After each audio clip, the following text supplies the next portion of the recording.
Remember us? It was kind of hard to get you to play Into the Nexus. You were a doubter. I was definitely a doubter. What is your history with this semi-underrated franchise? History with Ratchet and Clank. Let's go back. So it's PS2. Yeah. Here's these ugly, dumb-looking characters. No, I'm not going to play that game. Look how stupid they look. I'm playing Metal Gear Solid 2 right now. Why am I playing as these stupid-looking characters? For me, the PS2 days, I was pretty much Ben Moore. Okay. For PlayStation 2. I had a job in high school, so I had a disposable income. Nice. I bought every PS2 game. Whoa. I remember buying Ratchet and Clank because there was just a new game at the time. Yeah. And it was not what I expected at all. I remember booting it up, and it was this action-packed, crazy weapons. I'll never forget the first time I cracked open a box and the bolts came spewing out. How satisfying are those bolts? And the chink, chink, chink as they chink, come chink, on chink. in. Oh yeah, my absolutely. goodness.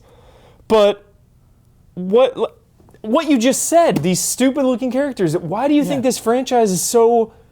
I mean, I don't want to say underrated because like some of them are greatest hits, a lot of them are, but it still doesn't get the love and respect that so many other PlayStation franchises get. And that bugs me. Dude, I think it's Ratchet's design. I think it's like goes all the way down to like that simple thing of this game is called Ratchet and Clank, and here's what Ratchet looks like. Yeah.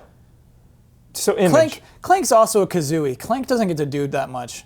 He definitely does in A Crack in Time. Oh yeah. That's cool because the cover is like that half and half. Yeah. Ratchet and I love when they're separated, especially in that one, because when you eventually meet up, you feel so good because now you are Ratchet and Clank, not Ratchet or Clank. I don't know. You're Ratchet with a little backpack. You're so much more powerful when Clank is on your back. You got the jetpack, your helicopter flying. I love any game that lets me glide. I love gliding. Yeah. And Clank will let you glide. But no, go ahead. So what happened was I've never played Into the Nexus. Into the Nexus came out around the same time as the PlayStation 4. Yeah. Buried. Yeah. Buried. This poor game. Yeah. Insomniac made this game. Just got buried. Buried. I remember Ben Moore reviewed the game. This was before I was ever able to do reviews, so he kind of got it by default. He's a Ratchet fan, but not too big. He was so underaware of this game. He was like, "Oh, Ratchet and Clank Into the Nexus, I guess." And then all of a sudden, he started playing it, and he just kept coming up to me. He's like, "Whoa, this is a good game." Yeah. It was. Maybe they had just had all their money into PS4 at that time, but I'm just bummed out. What are you bummed out about? Now they're remaking the first one. No, I don't want to say remake. They're reimagining. They keep throwing this word around. Reimagining. Because there's something about my favorite video game franchise of all time. I would put Ratchet and Clank in there. It's Metal Gear Solid, Resident Evil, Ratchet and Clank, even like Hitman was at one time, Blood Money was the peak. And these are all franchises that have had a running continuity since its first game. And there's something about that I love. It has that TV show vibe to it, this serialized, let's pick up here, maybe with different characters, or at this point in time, you have all the context of the history of the characters. I love that. And that's about to be reimagined. Yeah, and are they going to mess with the lore? I know they're trying to make it similar to the movie. Yeah. I mean, that kind of just bums me out. I don't know. I mean, I'm sure it'll be amazing. PS4 only. It'll look gorgeous. Should we sell people on Into the Nexus, though? Absolutely. Here's the thing, though. Here's the problem with that. Okay. And again, like Metal Gear Solid 4 and Resident Evils, is that by having this running continuity, you kind of need to be familiar with the franchise. No way. I didn't care. They just have this one weird thing that goes on their brain, and they had a funny word for it.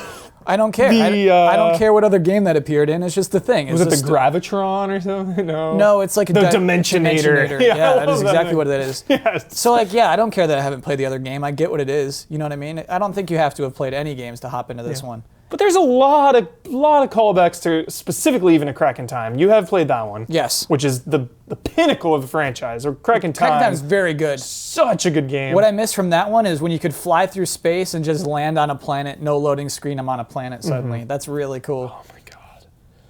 I have the Ratchet and Clank HD collection, which is so perfect. If you have a PS3, you have access to this entire franchise. What about like Secret Agent Clank? You got me on that one. Secret Agent Clank. Because I know you can play Ratchet 1 through 3. Ratchet and Clank 4, they dropped the 4 in America. It's just called Ratchet Deadlocked. Yeah, he looks really serious on the cover. It's super serious. I think it might even be rated teen. Nice. The other ones are E. So, I mean, I think that's downloadable. So you got all those, and then you have the Future series, which is Tools of Destruction, Crack in Time, Quest for Booty, which is there, and then Into the Nexus. You're right. There's some side stories. There's All for One. Size Matters and Secret Agent Clank are side, but they're canon. Yes. All for One. Yep. And that other one that I didn't really like. Yeah, it's like a strategy. Oh my god, this is bugging me. I'm a noob right now. What is it called? And PlayStation Move All-Stars. PlayStation Move. The chat is screaming right now in the comments. They're going to be like, it's this one. They're furious about this whole thing so far. Yeah. All I've done is trash on Ratchet's design. I know. What the hell? How good do those games play? Oh, they play beautifully. And the story is like you see Ratchet at first, like, oh, this stupid guy. Yeah. This stupid furball. There's a lot going on in the story. It's about his identity. It's about wanting to find his origins, who he is. There's a moment at the end of Into the Nexus where I'm like, hey, that was a real humanizing moment. There's so many of those Ratchet, moments. and I really appreciated that. Yeah.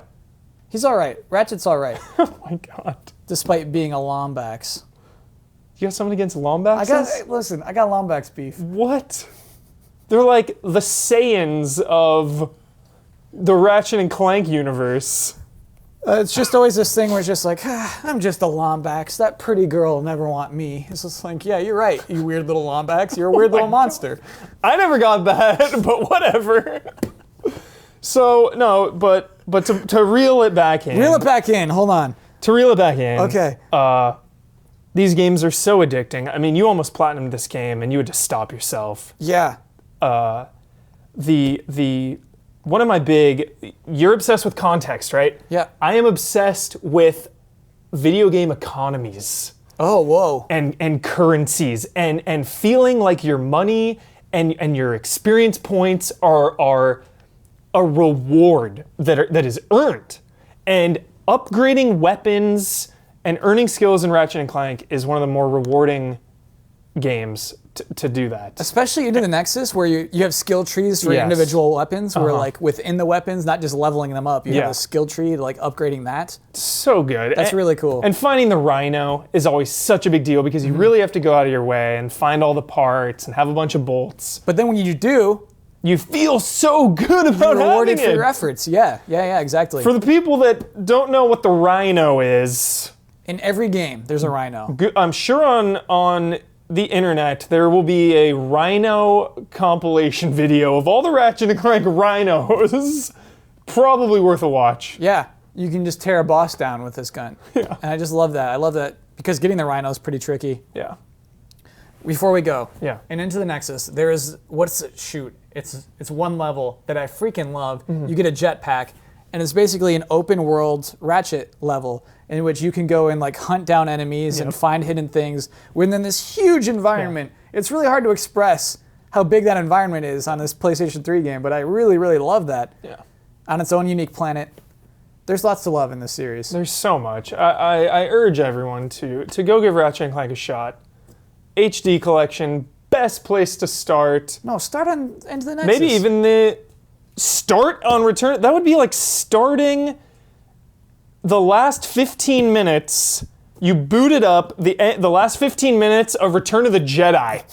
That's basically what you just said. What is this? Let's watch the last battle. This series sucks with these little furry monsters. I guess so. Just why I like Into the Nexus is it's not a big commitment. It's like 4 or 5 hours. That's true. And so that's easy to say, all right, just try this if you're into it. You're into like Ratchet and Clank. Absolutely. I mean, even the other ones, they're usually like 8 hours. They're small commitments. But, maybe the reimagining, again, it's going to be the first game all over again. That might be the best place for people to start. We will see. We know nothing about this game. We know nothing about it. Other than it'll tie into the movie somehow.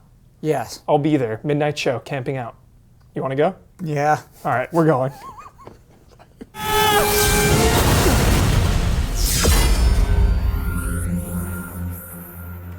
Whew. That was a close one, huh? Yeah, that is gonna show up on my mid-year review.